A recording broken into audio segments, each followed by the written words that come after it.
प्रभु जी कैसे हैं? सब ठीक ठाक हैं तो?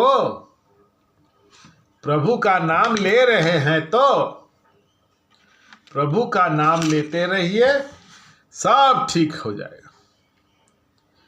प्रभु जी आज मैं आप लोगों को बताऊंगा नियम में अपने आप को बांधकर यदि पूजा या उपासना किया जाए तो क्या क्या होते हैं। मैंने जब अपने आप को नियम में बांधा, नियम से पूजा किया, तो मेरे पूजा घर में कैसी कैसी गतिविधियां होने लगी। प्रभु जी ये मेरा एकदम प्रत्यक्ष अनुभव है।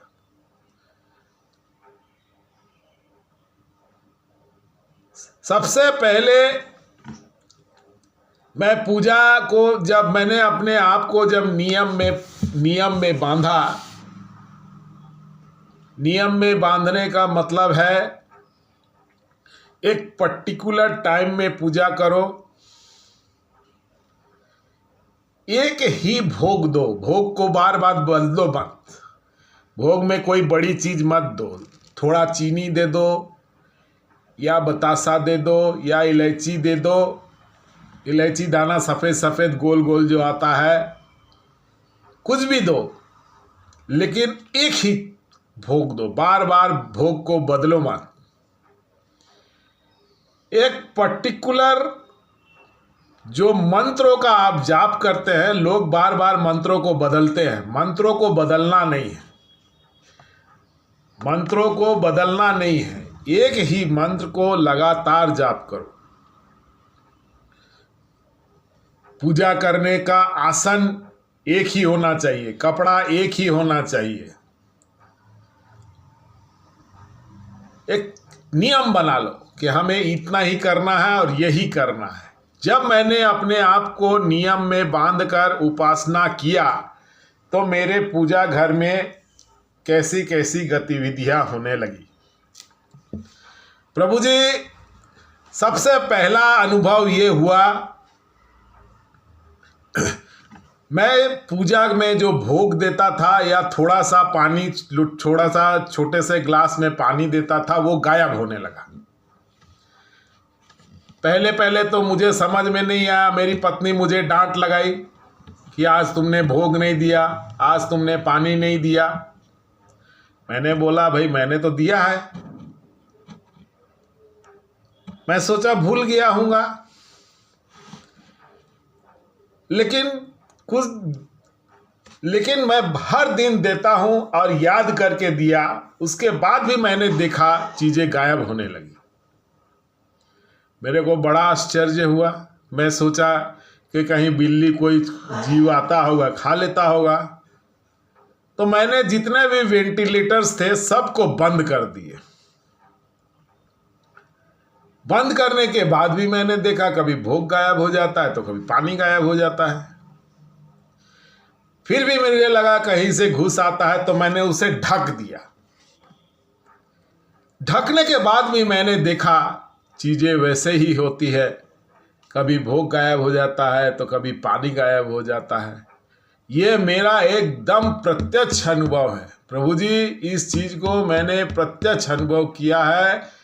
भोग और पानी गायब होते हैं, ग्रहण करते हैं। इसी कारण आप देखे होंगे हम लोग जब पूजा पाठ करते हैं तो हम भोग देते हैं, भगवान भोग को स्वीकारते हैं। भोग देना चाहिए, लेकिन एक पर्टिकुलर भोग दे, एक टाइम में दे। ये तो मेरा हुआ पहला अनुभव। दूसरा अनुभव मुझे ये हुआ,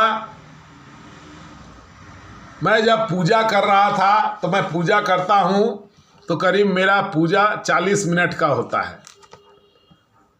40 मिनट का पूजा भी एक्चुअली पूजा हो या आप ध्यान हो, उसे 40 मिनट होना चाहिए। यदि यह अपने आप 40 मिनट होता है तो आप जानेंगे आप बहुत अच्छे साधक हैं। तो मैं 40 मिनट का जब पूजा करता हूँ और मंत्रों का जाप करता हूँ तो लगातार जाप करने के कारण से मेरा गला सूखता है। तो प्रतिदिन मेरी पत्नी आती है, मैं पूजा करता रहता हूँ, वो आके पानी दे जाती है, मैं पानी पीता हूँ। हल्का हल्का गला सूखता है तो थोड़ा थोड़ा पानी पीता हूँ और जाप करते रहता हूँ। एक दिन प्रभु जी, मेरी पत्नी बीमार थी और उठ नहीं पा रही थी। मैं पूजा घर चला गया, आदत के अनुसार मैंने पानी नहीं लिया। मैं जाप करने लगा, अचानक मेरा गला सूखने लगा। मेरे को लगा आज मेरा पूजा टूट जाएगा, आज मेरा नियम टूट जाएगा। जाप कर रहा था, अचानक मेरे को ऐसा प्रतीत हुआ कोई आया और ग्लास रख के चला गया। मैंने सोचा मेरी पत्नी आई होगी। मेरा तो आंख बंद रहता है, मैं जाप करता हूँ तो एकदम कांस्टेंट जाप करता हूँ, मेरा कहीं ध्यान नहीं रहता है, मेरा थर्ड आई में ही ध्यान रहता है।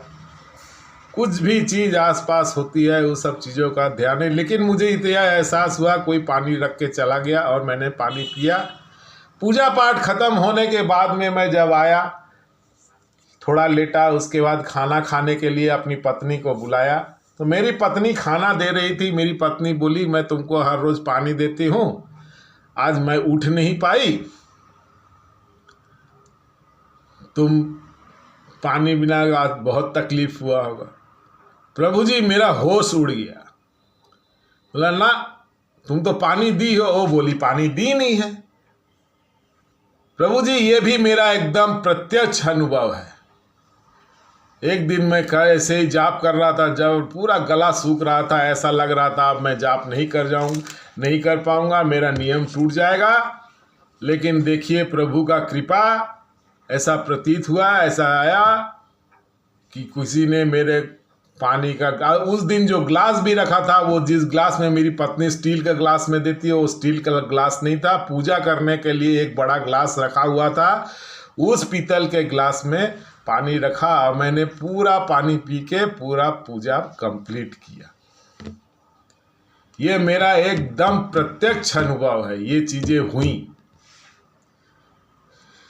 तीसरा अनुभव ये हुआ, मैं दोपहर को तो पूजा करता हूँ, लेकिन संध्या टाइम में मैं संध्या नहीं देता। मेरी पत्नी संध्या देती है। एक दिन वो बीमार थी, अब वो संध्या नहीं दे पाई और संध्या नहीं दे पाई, लेकिन उसको बीमार से थोड़ा उठी, 8 बजे देखी तो देखती है कि वहाँ धूप भी जल रहा है, दिया भी जल रहा है और एकदम फ्रेश धूप भी जल रहा है, दिया भी जल रहा है। वो डर गई, घबरा के वो दरवाज़ा बंद करके वो बाहर आ गई और बाहर बैठी थी। जब मैं काम से लौटा तो मैं देखा बाहर बैठी है। मैं बोला क्या बात है बाहर बैठी? तो उसने मुझे बताया। मेरे को समझ में आ गया कि ये किन्होंने किया है। प्रभु जी, यदि आप अपने आप को नियम में बांध के ईश्वर को बुलाते हैं या पूजा पाठ करते हैं, एक सिस्टम से करते हैं, प्रतिदिन करते हैं, गैप नहीं करते हैं, श्रद्धा से करते हैं और आत्मा से यदि आप ईश्वर को बुलाते हैं तो आपके पूजा घर में ये चीज़ें घटने लगेंगी। प्रभु जी, ये चीज़ें घटती हैं और इन चीज़ों का मेरा प्रत्यक्ष अनुभव है। तीनों बातें, तीनों अनुभव मेरे एकदम पर्सनल हैं। ये चीज़ें मेरे पूजा घर में घटी। हालांकि हर रोज़ नहीं घटती हैं, लेकिन इस तरह से 2-3 बार ऐसे चीज़ें घटी। और इसी बात को मैंने इसलिए बताया क्योंकि अपने आप को नियम में बांध के यदि प्रभु का नाम लिया जाए, भगवान का नाम लिया जाए, देवी देवताओं का नाम लिया जाए, तो वो स्वयं उपस्थित होते हैं और साधक जो प्रभु का सेवा करते हैं, उनको पूरी तरह से पूजा पाठ करने में मदद करते हैं। ये तीनों चीज़ें मेरे प्रत्यक्ष अनुभव हैं, मेरे खुद के अनुभव हैं। मैंने इन चीज़ों को बहुत करीब, मैं एक साधारण इंसान हूँ प्रभु, मुझे कभी भी इन सब चीज़ों पे कभी भी विश्वास नहीं था, पर ऐसी ऐसी चीज़ों को मैंने अनुभव किया है, ऐसी ऐसी चीज़ों को मैंने देखा है। प्रभु जी, मैं इस बात से आश्वस्त रहता हूँ कि नहीं, भगवान हैं, और इन्हीं चीज़ों ने मुझे भगवान के प्रति इतना तीव्र भाव से पूजा करने में मदद करते हैं। आशा करता हूँ मैंने अपनी बातों को आपको ठीक से समझा दिया। प्रभु जी, मेरे वीडियो को लाइक कर दीजिएगा, शेयर कर दीजिएगा और सब्सक्राइब जरूर करिएगा। धन्यवाद।